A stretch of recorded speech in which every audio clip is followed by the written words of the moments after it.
नमस्कार, मैं हूं रत्ना शुक्ला आनंद। हेल्थ वेल्थ के कोरोना अपडेट में आपका स्वागत है।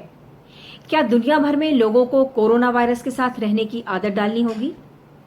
दुनिया में वैश्विक महामारियों के दो बड़े जानकारों का कहना है कि कोरोना वायरस दुनिया से 2 साल से पहले नहीं जाएगा। यूनिवर्सिटी ऑफ मिनेसोटा के डायरेक्टर माइक ऑस्टरहोम और Harvard school of public health के एपिडेमियोलॉजिस्ट मार्क लिपस्टिच का कहना है कि अगले 2 साल में 60 से 70% लोगों में हर्ड इम्यूनिटी विकसित हो जाएगी। इन दोनों वैज्ञानिकों की सम्मिलित रिपोर्ट में कहा गया है कि कोविड-19 की वैश्विक महामारी 18 से 24 महीने तक रह सकती है। ऐसा इसीलिए क्योंकि नोवेल कोरोना वायरस या SARS-CoV-2 अभी एक नया वायरस है और इसीलिए किसी भी व्यक्ति में इसके खिलाफ इम्यूनिटी नहीं है, यानी रोग प्रतिरोधक क्षमता नहीं है। लेकिन लोगों में धीरे धीरे इसके खिलाफ इम्यूनिटी पैदा होने लगेगी और 2 साल के भीतर करीब करीब 60 से 70% जनसंख्या में इसके खिलाफ इम्यूनिटी आ जाएगी। और जब बड़ी एक जनसंख्या में इस तरह की इम्यूनिटी पैदा होती है तो उसे हर्ड इम्यूनिटी कहते हैं, यानी तब लोगों के भीतर इस वायरस से लड़ने की क्षमता पैदा हो जाएगी और धीरे धीरे इसका असर कम होने लगेगा। यानी ये तो साफ है कि कोविड-19 से लड़ाई अभी लंबी है। ऐसे में हमें इस बात का ख्याल रखना है कि जिस तरह की सावधानियां हम लॉकडाउन के दौरान रख रहे हैं, ठीक वैसी ही सावधानियां लॉकडाउन खुलने के बाद भी रखनी होंगी, और कुछ दिनों के लिए नहीं बल्कि अगले कई महीनों के लिए। क्या फर्क पड़ता है लॉकडाउन से? मेरा पर्सनल लॉकडाउन तो कम से कम इस साल तो चलेगा। मेरी सोशल डिस्टेंसिंग तो पूरे साल चलेगी। मेरी सरफेस को क्लीन करना दिन में 3 बार 0.1% ब्लीचिंग पाउडर से चलेगा। अगर मैंने किसी भी चीज को हाथ लगाया और वो सरफेस मेरे सामने साफ नहीं हुई तो उसके बाद मेरे को साबुन से हाथ धोना ही है। मेरे को डीसैनिटाइज, अपने हाथ को सैनिटाइज करना ही है, डीकंटामिनेट करना ही है। अगर मान लीजिए मेरे यहाँ पे थोड़ा सा लॉकडाउन खुल जाता है और मेरे को बाहर जाने की इजाजत हो जाती है तो मेरे को 3 फीट का तो डिस्टेंसिंग पालन करना ही है। मुझे मास्क पहन के बाहर जाना है, जहां सरफेस होंगी ग्लव पहन के मुझे वापस बाहर जाना है। लिफ्टों में मैं जा नहीं सकता, दुकानों के अंदर मुझे 3 फीट की डिस्टेंसिंग के हिसाब से खड़ा होगा अपना सामान लेने के लिए। तो वो प्रिकॉशंस मेरी जो है वो तो पूरे 1 साल चल रही है। विशेषज्ञों का मानना है कि जब भी लॉकडाउन खुलेगा कोरोना संक्रमण के मामलों में बढ़ोतरी जरूर होगी। माना जा रहा है कि यदि 17 मई के बाद लॉकडाउन खुलता है तो जुलाई के महीने तक काफी अधिक कोरोना संक्रमण के मामले आ जाएंगे। ऐसे में अगले 6 महीने तक लोगों को बेहद सावधान रहने की जरूरत है। इस वक्त जो नियम बताए जा रहे हैं उनका पालन हमेशा करना पड़ेगा, यानी मास्क हमेशा लगाना पड़ेगा, पब्लिक प्लेस में 6 फीट की दूरी रखनी पड़ेगी, खांसते या छींकते समय अपने हाथों को इस तरह से अपने ऊपर रखना पड़ेगा, अपने मुंह के ऊपर रखना पड़ेगा। अपने हाथों को अपने चेहरे पर या अपनी आंखों के आसपास ले जाने की आदत आप हमेशा के लिए छोड़ दीजिए, क्योंकि इस तरह से इन्फेक्शन फैल सकता है। अभी इलेक्ट्रिशियन अलाउड हो जाएंगे, प्लम्बर अलाउड हो जाएंगे, आपके घर में आएंगे तो आप उनका सामान बाहर रखवाओगे, घर के अंदर नहीं रख सकते। वो ग्लव्स पहन के आएंगे, वो मास्क पहन के आपके घर में आएंगे, मिनिमम स्टे देंगे आपके घर में, फटाफट काम करेंगे और चले जाएंगे। आप इलेक्ट्रॉनिकली आप उनको पैसा भेजो। आपके घर में मेड आएगी, कुछ मेड ऐसी भी होंगी जो घर में आपके रहने के लिए तैयार हो जाएंगी। जो आपके घर में रहने के लिए आ रहा है वो तो 14 दिन के क्वारंटाइन में रहेगा।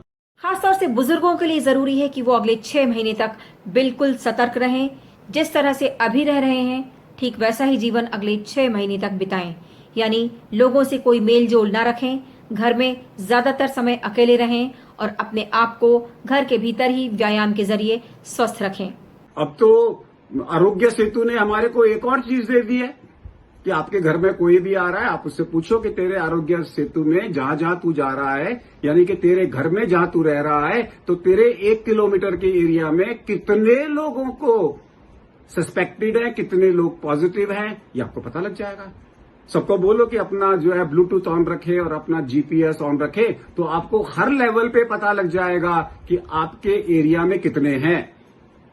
अगर आपके एरिया में केसेस हैं, इसका मतलब है वो ग्रीन नहीं है, या तो वो ऑरेंज है या रेड है।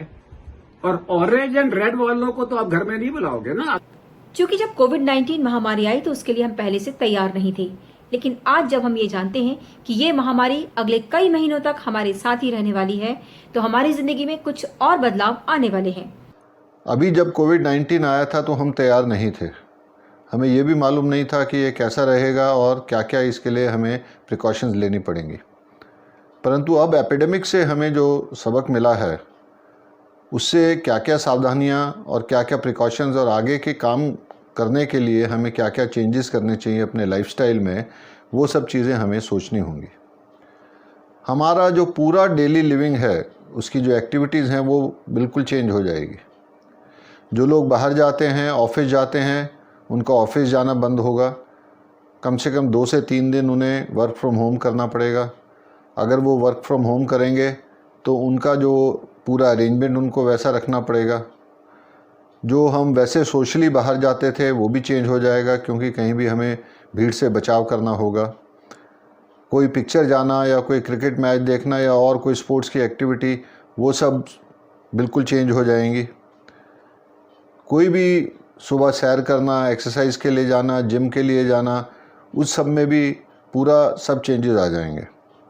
बच्चों के जो स्कूल हैं उनके बारे में भी अभी हमें सोचना पड़ेगा कि आगे कैसे करना है। लेकिन ऐसा नहीं है कि इस दौरान जो कुछ हो रहा है उस सब का हमारे ऊपर नकारात्मक असर ही हो रहा है। इस दौरान ऐसा बहुत कुछ हुआ जिसने हमें सोचने पर विवश किया है कि शायद हम एक जबरन की भागदौड़ वाली जिंदगी जी रहे थे। ऐसा भी देखने में आया है कि जो अस्पताल हैं हमारे, उनमें जो एक्यूट इमरजेंसीज होती थी वो कम हो गई हैं। हार्ट अटैक्स, ब्रेन के स्ट्रोक और जितनी भी एक्यूट इमरजेंसीज थी वो इस दौरान बहुत कम हो गई हैं। तो उसके भी कारण हमें जांचने होंगे कि क्या जो हमारी दिनचर्या बदल गई है, जो ज़्यादा अननेसेसरी एक्टिविटीज़ हम नहीं कर रहे हैं, जो पॉल्यूशन कम हो गई है, उनमें से कौन कौन सी चीज़ इन सब के लिए रिस्पॉन्सिबल है। इन सब का हमें एक इकोनॉमिक्स पे क्या इफ़ेक्ट है वो भी स्टडी करना चाहिए।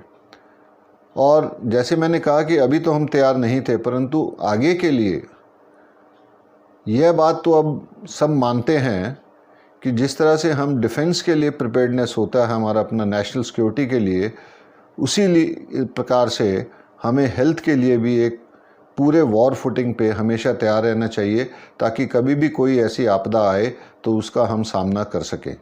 इसके लिए सरकार को पूरा ध्यान देना पड़ेगा और जो बजटरी एलोकेशन है और उसकी जो प्लानिंग है वो एक वॉर फुटिंग पे करनी पड़ेगी हेल्थ इंफ्रास्ट्रक्चर को पूरा डेवलप करने के लिए।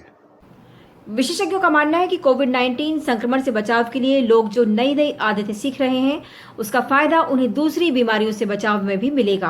मेरे को फिजिकल डिस्टेंसिंग करनी है, मैं ग्रुप मीटिंग्स में नहीं जाऊंगा, मैं अपने घर में ग्रुप मीटिंग्स नहीं करूंगा, और मैं किसी के घर में भी अगर रिस्ट्रिक्टेड घर के अंदर में रिलेशंस के घर में भी जाऊंगा तो पूछूंगा कि अरे पक्का याद दिला कि अपने घर में बुला के कोविड तो नहीं दे देगा मेरे को, यानी कि उसके घर में सारी कोविड प्रिकॉशंस ली जा रही हैं कि नहीं।